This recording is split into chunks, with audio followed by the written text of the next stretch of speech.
Hi, and welcome to my presentation on the Behavior Intervention Plan. This focuses on the Ohio Department of Education form, Optional 2, and this is also a supplement to my previous video on functional behavioral assessment. All right, so we're going to talk about the Behavior Intervention Plan. When we get to this, first, I want to make sure you understand that when it comes to the Behavior Intervention Plan, this is a proactive approach to help in changing a student's behavior. This is not a plan for punishment.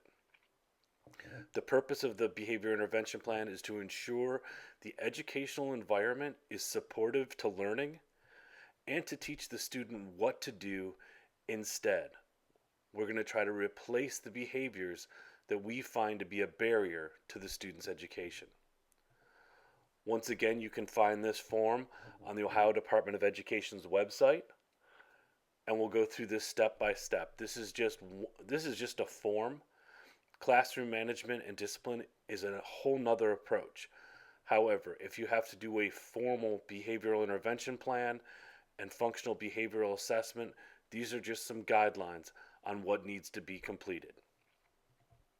All right, we're looking at 4 areas of focus here.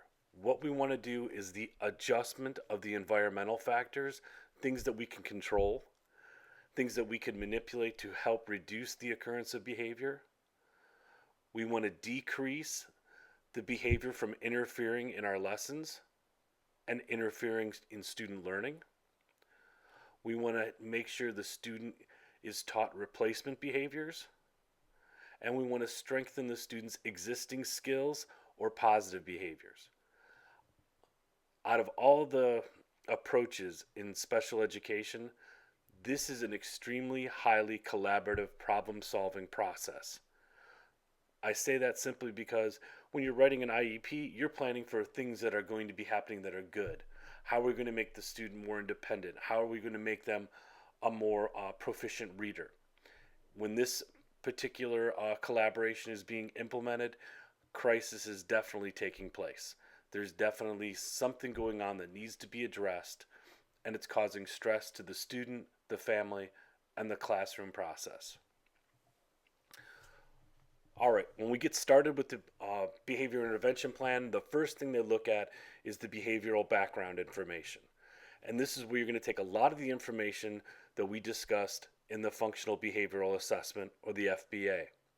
You need to list all the sources of information that were used, formal and informal. We got to look at the strength-based profile, looking at the skills, positive relationships, pro-social behaviors that the student has, any of the supports the student might be able to receive, and a summary of the functional behavioral assessment. That just gets us started. We're going to take this information and use it to help us address the behavior intervention plan strategies worksheet. And based on the hypothesis from the functional behavioral assessment, the team will construct a plan using this format. We're going to look at settings and event strategies that could help reduce the impact of the behavior. We'll look at things we can do prior to when the behavior takes place. What can we control in the environment that has antecedents that are likely to decrease that this behavior will occur? The team's going to have to agree upon the alternate behaviors that are going to be taught, and this will increase the likelihood that appropriate behavior will take place during instruction. We want to make sure the behavior that is taught is conducive to learning, to make sure that this is not going to provide another barrier. And then we're going to look at reinforcement strategies. How are we going to improve the consequences when the student demonstrates the desired behavior? What rewards or what reinforcement is going to be provided? After this has been completed, we have to come up with an action plan, and the team is going to develop this. Let's look at the different parts of the action plan as they appear on the form.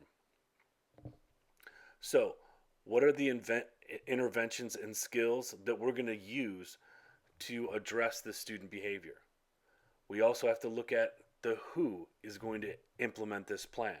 Is it going to be just the classroom teacher, the intervention specialist? Is it going to be done by multiple teachers if the child is going to different environments? How long is this intervention going to be implemented? We also have to look at what data are we going to use to measure our progress to see is our approach effective? And along with that data, who's going to collect it? After we figure out who collects it, who's going to monitor this implementation to see whether it's working or not? A lot of this behavior is going to have to be charted. And who's going to review the schedule from time to time to make sure we are on task? Some additional key questions that need to be addressed: if the student's behavior is self-injurious or can cause harm to themselves, other students, the teacher, we want to make sure there's a crisis intervention plan in place.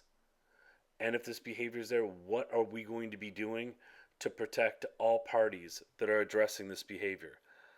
I trained the Akron Public Schools District in crisis intervention for years. This is a key component. What do you do? What is your crisis plan when a physical behavior manifests itself in your classroom? What is going to be the response? And you have to have a plan for it. As you can see here, for measuring progress, this is where they are really meticulous at making sure there's people responsible, they have a criterion for success, and then you're going to come up with a meeting date probably a few weeks after this has been implemented to make sure things are on track, especially if the behavior is dangerous or extremely harmful to other students or staff members in the class. As you can see here, this is a highly communicated process. They want to make sure the newest wording is in the IEP, and communicating the behavior intervention plan and how it will be set up for the team, like who's going to be contacted, who's responsible, and how often are the data going to be monitored, delivered, and reviewed. The signature page on this form, if you've looked at it and downloaded, you can see it's all about working together as a team to help make sure everybody is on the same page. This includes people that are internal to the school and external service providers, like the ones I mentioned in the FBA. This could be the Positive Education Program or the Blick Clinic in Akron's case. A great resource for behavior is called You Can Handle Them All. This is their second edition, and I was introduced to this when I was in Akron Public Schools a number of years ago. This is a fantastic program out of the Master Teacher Series. This defines and helps correct 124 student behaviors that are commonly seen in schools. And within each behavior, it identifies a possible primary cause. It gives some effects, but more importantly, it reveals common mistakes teachers often make when they encounter these behaviors. This is a great resource if you're looking to teach replacement behaviors and avoid common pitfalls when dealing with these issues. They also have a fantastic app that lists each one of these and provides some additional hints on the go in the classroom. Check it out. All right, now that we've reviewed this behavior intervention plan, the next video in this series is going to focus on my top 10 tips for classroom management strategies.